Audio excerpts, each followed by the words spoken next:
Delighted to have a really good friend of mine with us today. Hello and welcome, RC Sproul Jr. Well, thank you, David. I'm happy to be with you as always.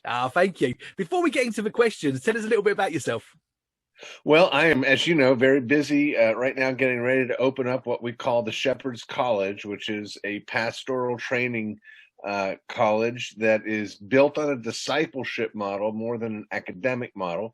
Yes, we're asking for educated clergy, but we're asking for men of character. And so this opens August 30th, and which is very soon, and we're hard at it trying to get everything ready for that here in the United States. Brilliant. Well, in case the listeners and viewers didn't guess, RC, we are both Christians, which means that we're passionate followers of Jesus Christ. And as an author, you have written much about our faith, and you do also have a great interest in economics and business. Tell us Yes. about that. Well, you know, it's interesting. I was raised by a theologian who had a great gift for taking complex ideas and making them understandable without distorting them. He was a very logical thinker, and as he was training me theologically, I found myself not only loving the theology but loving the interconnectedness of the ideas. My father was what's called a systematic theologian. And when I first was introduced to the subject of economics, it happened through a fellow who was a student of my father's, but also a successful businessman. He owned a cardboard box factory in Wichita, Kansas. And he was very zealous about economics, and he introduced me and was giving me pamphlets and books and booklets to read. And I just started devouring these in high school and just fell in love in many ways for the same reasons I fell in love with the theology that I love, because of that interconnectedness. I saw the capacity to learn a few basic principles, and then everything else, every question unfolds from that. And so, it was just fascinating. And of course, there's a connection. People like to think of economics as if it is a raw science. And in fact, even people that I would agree with on their ideas make the mistake, I think, of pretending that we don't prefer prosperity over poverty, that that's not a better thing, that there aren't questions of right and wrong involved in economics. There certainly are. And so that helped sort of cultivate that interest. When I was in high school, I chose my college that I wanted to attend because one of the rock stars in economics was the chairman of the department at this particular school.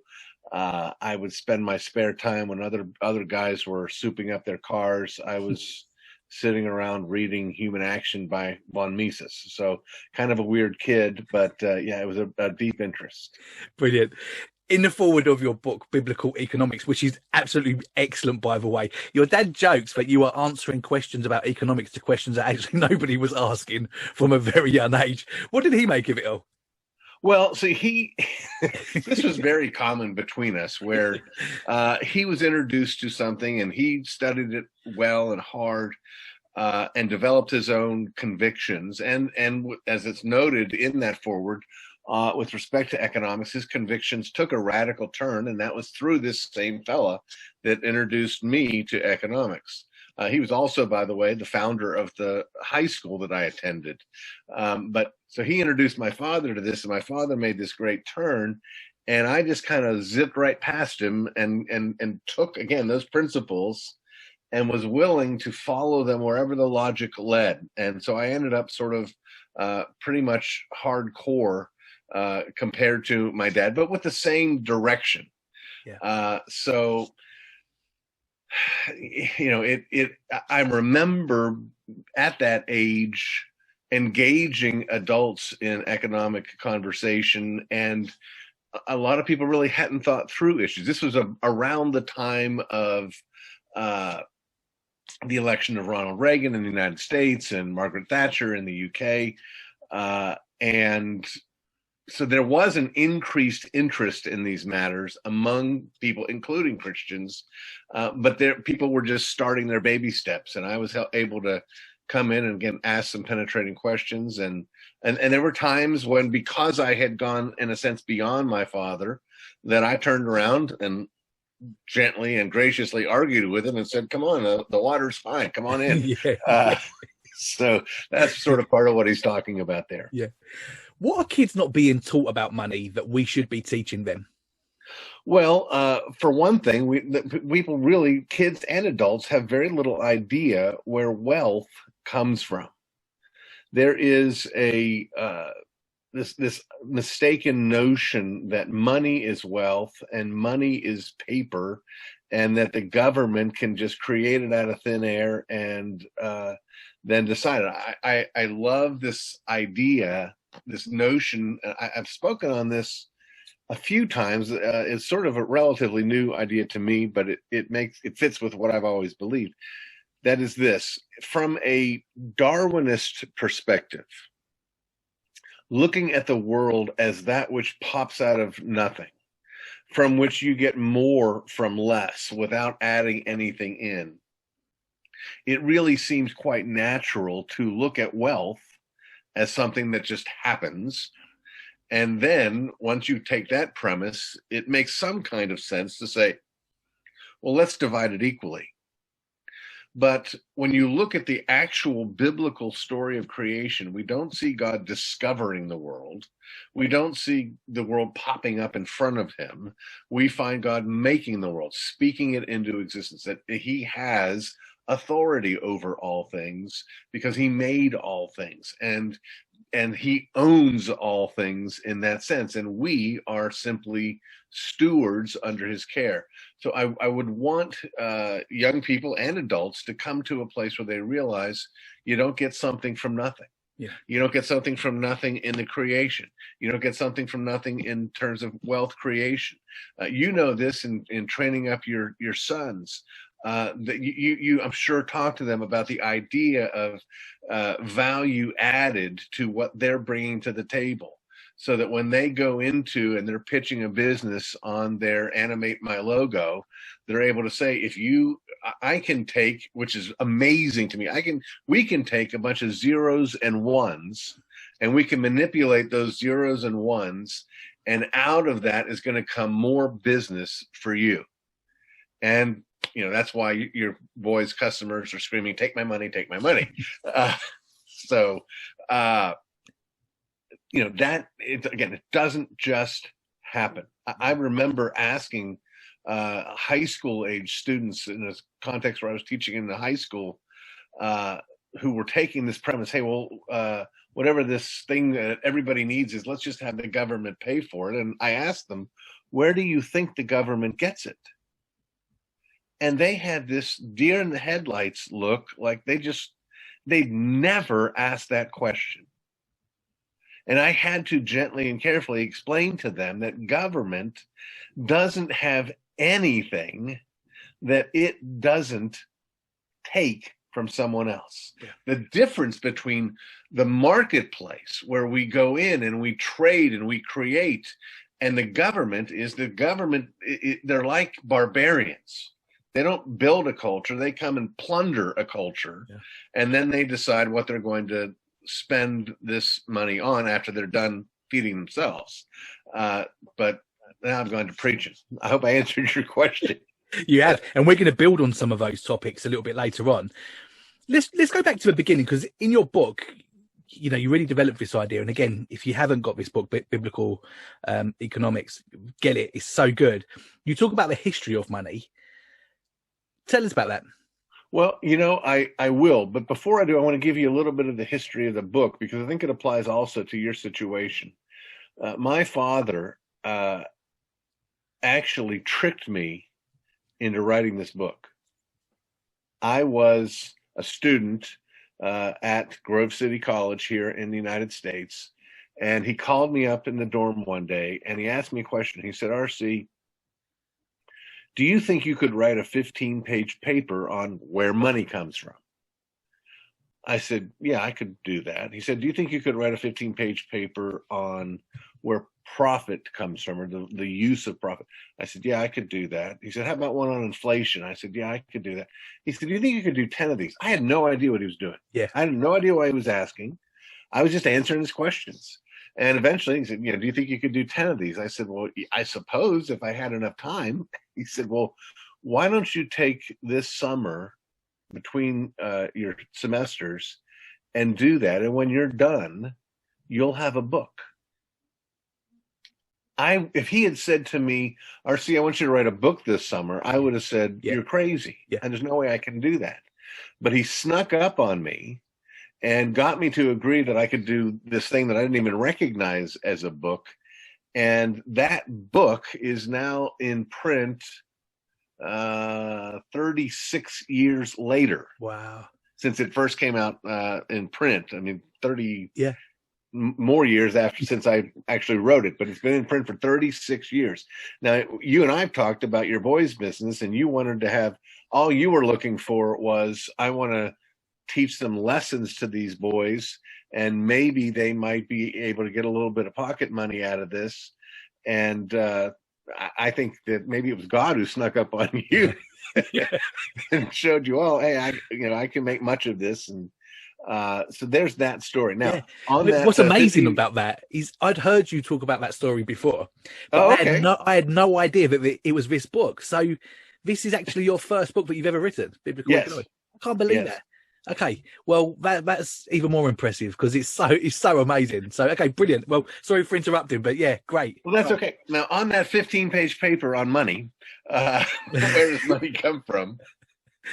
When I say that we're confused and we think that money is wealth, there's a reason why we make that mistake, because what money is a store of wealth. And in the book, I tell this story about how it might have come to pass, because without a store of wealth, without money, trade, which is vitally important for everybody's well-being, trade would reduce down to simply barter. Now, first, let me explain on the trade part. Every time we make a trade freely, it's an amazing thing. We haven't made anything new, but there's profit to be made. And there's profit made on both sides. Because every time we trade, I have something that I value less than what you have. Yeah. And you have something that you value less than what I have. And when we trade, again, we haven't made anything. When we trade, now I have something that I value more, you have something you value more. Between the two of us, our wealth increased. Yeah. Okay. Now, the difficulty with barter is finding people who want what we have to offer and who have what we need. And in addition to that, finding a way to scale that appropriately. Okay. Let's say that you own a car dealership, David, and you want to tell your story about growing this car dealership, and you've written this book, and you ask me to edit the book. That's some of the work that I do, is I edit books. So you say, hey, how much would it cost for me to edit this book? And I say, I'm going to say $1,000 quid. I don't know what a quid is, but your audience does. And I imagine a car costs more than $1,000 quid. Is that right? A new car? You can get cars for less than that, but you won't really want to be driving one. Right.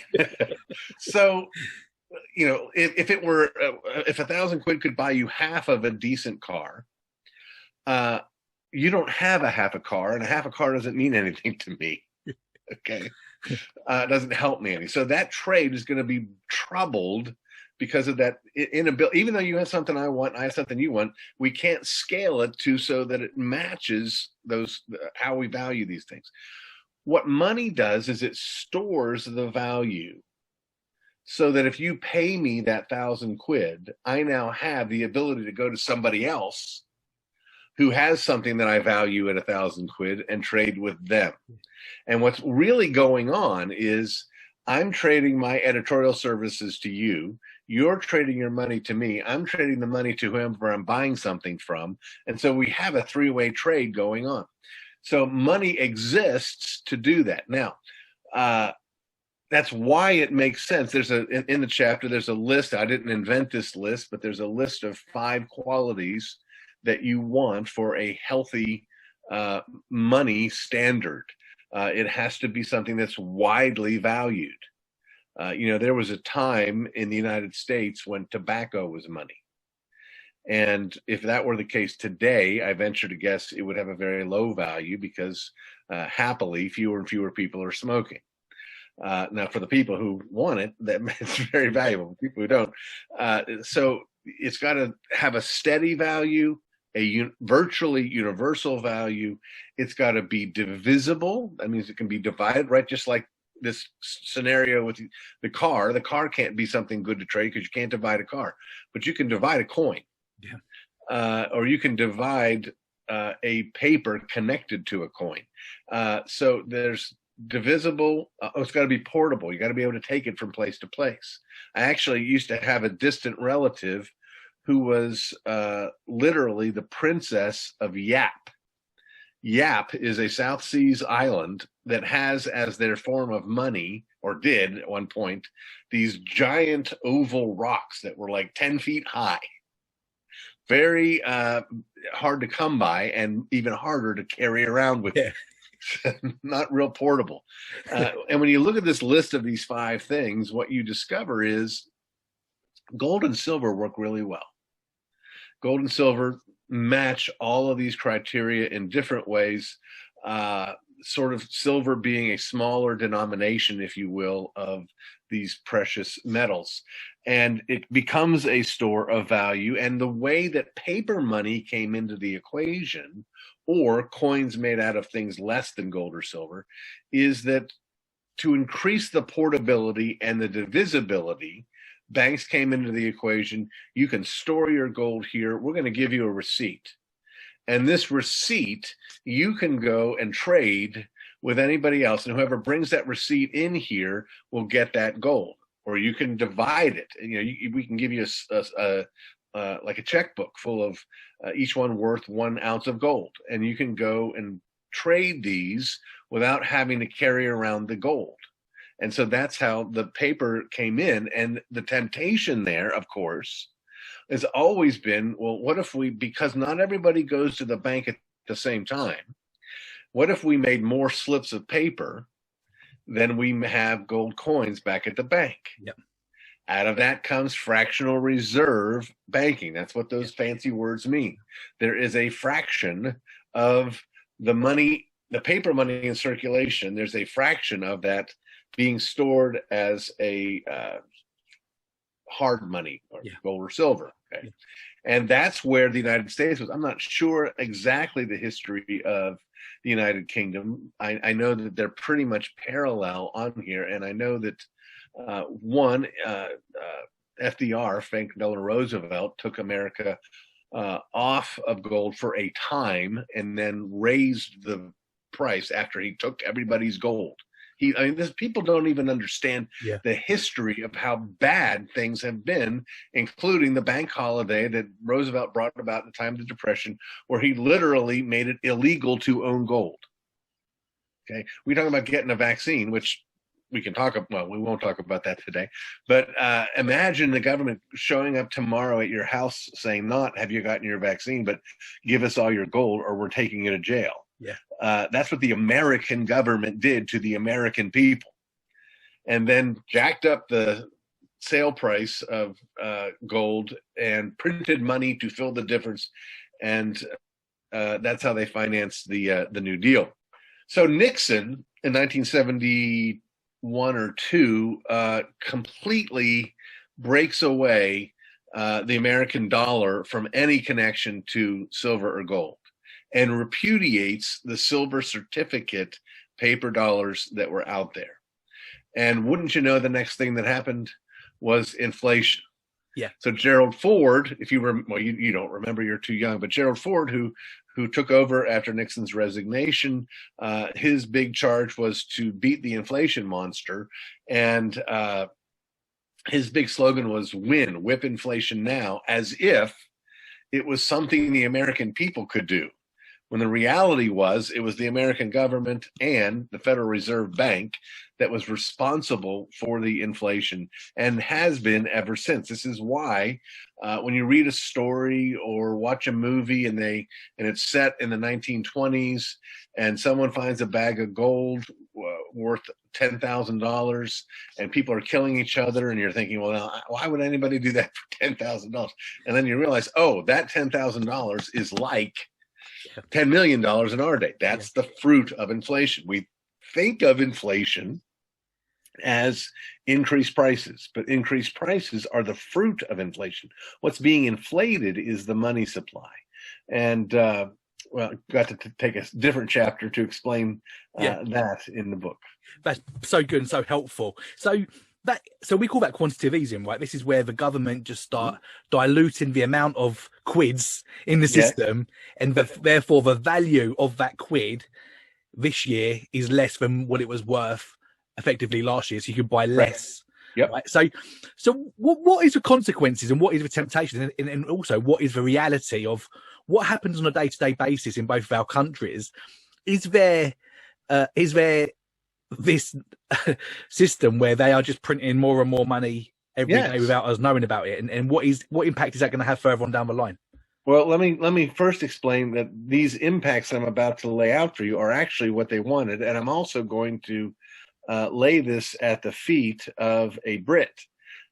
This comes to us from John Maynard Keynes, who was an economist, an Englishman, who, looking at the Depression, made the mistake of thinking, oh, well, the problem is nobody's buying anything. There's not enough purchasing power out there. Now, you would think that if there was not enough purchasing power out there, that the last thing that you would want to do would be to dilute the purchasing power of the money out there. But in one sense, he had this bit of insight. He realized if we start devaluing the money, then people who have been saving will start spending. Because here's what happened. Let's say that you have $100 in the bank at the beginning of the year, and over the course of the year, the quantitative easing has increased the money supply by 50%. Your $100 that you saved, and let's say that at the bank you earned 5% interest. Then at the end of the year, you got $105.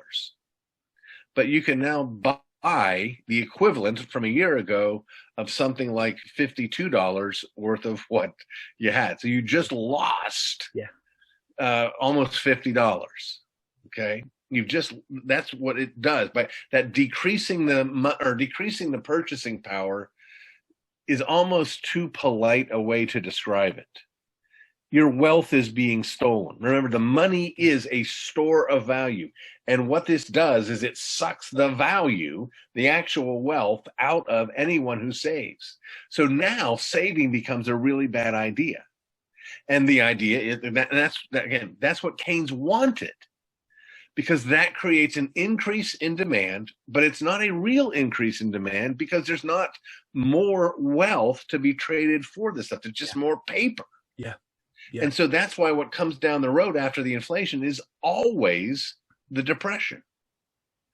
But in the meantime, those who have spent more than they have earned are celebrating because they're paying off their debts with this less valuable money. I mean, imagine if you were $1 trillion in debt in Germany just before hyperinflation hits.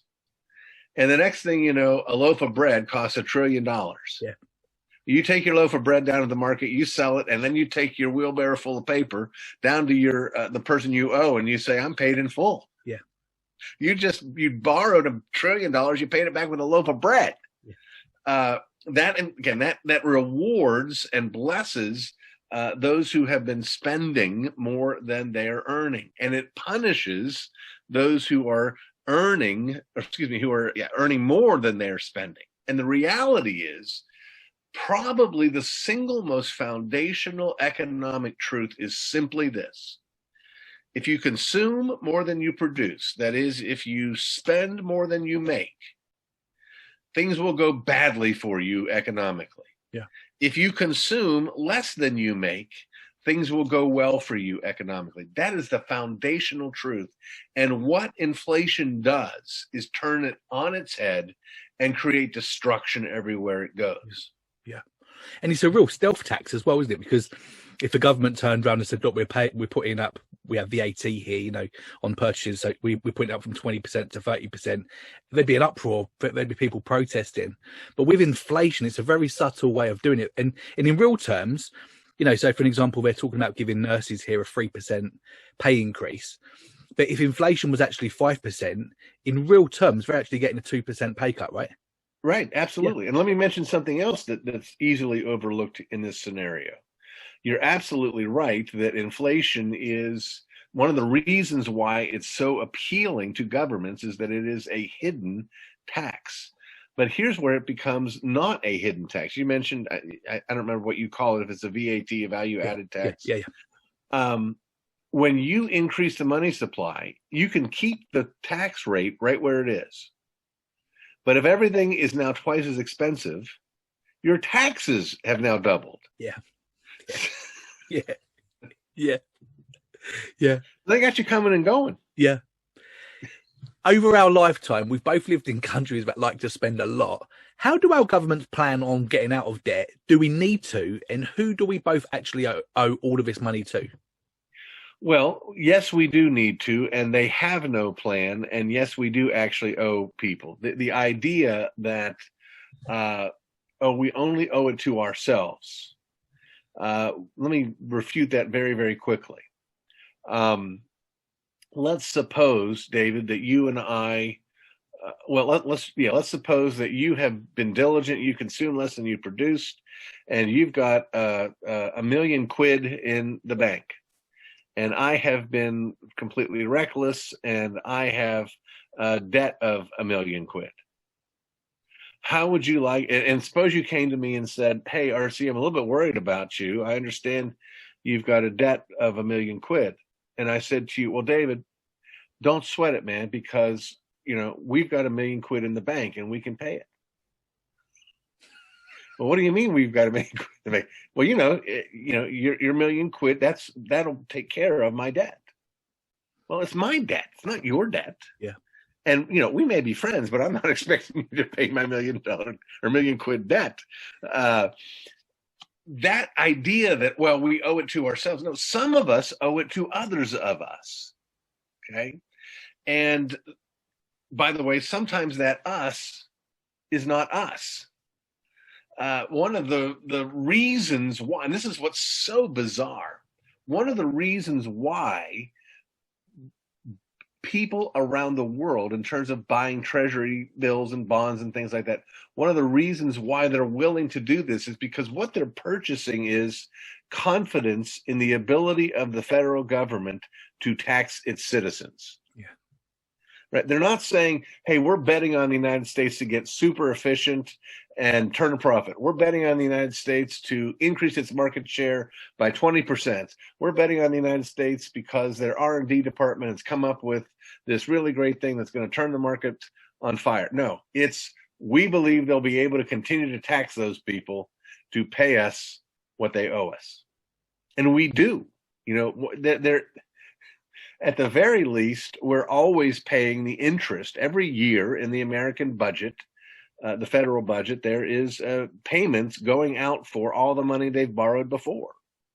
And at the end of the day, the only way out is, and it's not at all a good way out, it's hyperinflation, like we talked about with Germany, with wheelbarrows full of money that destroys everything. It's not going to be pretty when it comes. Yeah. We have seen a resurgence in people getting behind Marxism, even if they didn't realize that they were. Tell us about that.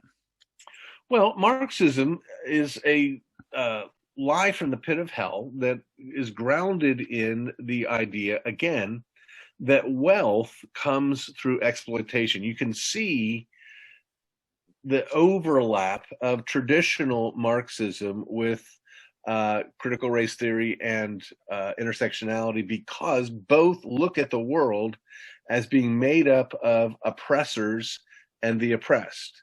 Now, I happen to look at the world as oppressors and the oppressed. I just happen to think the oppressors typically are the government and the oppressed are the citizens. And really, at the end of the day, that's what's kind of destroyed Marxism on the world stage. This is what caused the collapse of the Soviet Union. It was simply this: the Soviet Union, the people of the Soviet Union, could no longer pretend that what the government was trying to do was actually serve them. They understood that they are the oppressors and we are the oppressed. And that's the bizarre thing about Marxism, is it's so straightforward about its plans, and yet it doesn't call it oppression, it calls it liberation. Yeah. And it doesn't call us the oppressed, it calls us the liberated, and it's ridiculous. Now, the idea from each according to his ability to each according to his needs, in some ways sounds good to us. We like the idea of being gracious and serving those in need and all of that, and we should. It's a great thing. But what we miss, again, just like we miss how government is not like the marketplace, in this context, we miss that government is an agency of force. That the idea that the government's going to take from this wealthy person and give it to this poor person, and that's a good thing, that's something Jesus would celebrate, is ridiculous. Because Jesus believes in the Word of God, and the Word of God says you don't take money from one person and give it to another. That's called theft. Yeah. It doesn't matter whether it's the rich person taking the poor person's money or the poor person taking the rich person's money. It's still theft. In fact, I think, sadly, and I've been guilty of this too, those of us who are Christians who believe in liberty tend to object to Marxism or socialism or any kind of welfare state. We object to it on the grounds of, hey, you're taking from me. It's a kind of a selfish objection, when the reality is you're harming the people you're claiming to help, and you're robbing God. Yeah. The money that you earn, David, and that your boys earn, and the work that you do, we mentioned at the beginning of the program that God owns everything, and we're just stewards. And the money that you earn is the money that God says, here, David, I want you to take care of this. And when the government comes along and says, well, we're going to take that and put it over here, they're taking from God. Yeah. Yeah. So there's a God-given design for how we care for those who have less than us. It's real, and it's God-designed. It's not Marx designed, and it pushes back against all of the weaknesses that we have in our system. Let me very quickly give you the picture here. The center of this is of God's plan when he established the nation of Israel. It was gleaning. We know about this in the story of Ruth, who gleans Boaz's field. And gleaning was this: when you're a farmer and you're gathering your harvest, you might have a hard time because of some brambles getting into the corner to get this. You might have dropped a sheath or two off the wagon on your way by, and there may be a stalk here and a stalk there. Well, if you were poor, you could gather those things together to meet your needs, which was hard work. So there was a disincentive to be dependent upon another. But there's also this is what I love, the key thing. One, God requires it of the farmer. Two, there is no civil penalty if the farmer violates God's law. So God says to the successful farmer, you need to let people glean in your field. And the successful farmer either says, yes, okay, Lord, or no, I won't. But in no case does the guy get arrested. In no case does the government come and say, if you don't let people glean, we're going to take your farm. The third thing is, and this is really important, that while this fellow has the obligation to let people glean, he has no obligation to let a specific person glean. They do not have an entitlement individually to the leftovers of his farm. They have to ask for permission to do this. Now, again, the guy's got a God-given obligation to say to somebody, yes, of course you can. So you've got everything except the ability to force anyone to give to anyone else. It's all voluntary, and it's all personal. It's all relational. And that's how things ought to be. And that's how things once were in our day. I'm going to save you from asking me this question because I get it all the time. Well, you know, if the church is supposed to be taking care of the poor, why did the government have to take it over? You may have heard that objection. Well, the truth is the government didn't have to take it over. That prior to the government taking it over, people in Western countries, by and large, did not starve. And in America, nobody starved for want of charity in this country in all of its history. So it's not that the church fell down on the job and the government swooped in like sweet people. It's that the government came in and seized this calling of the government. The church's failure, excuse me, was to let them, but they didn't fail in advance. What the government wanted was all the power that goes with this.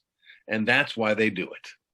Brother, I had a feeling this might happen when we agreed to do this together. I've got 4 pages worth of questions for you, and we've actually not got left page 1 yet.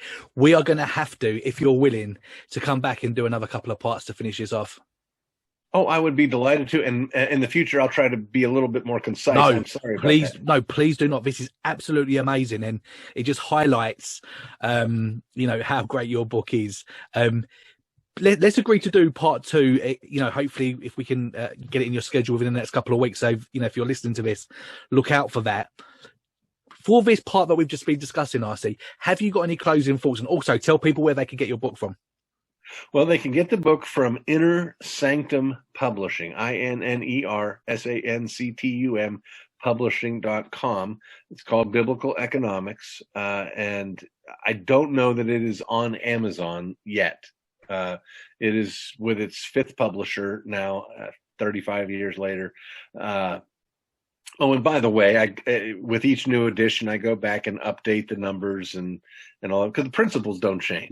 Yeah. But you can get it there at innersanctumpublishing.com.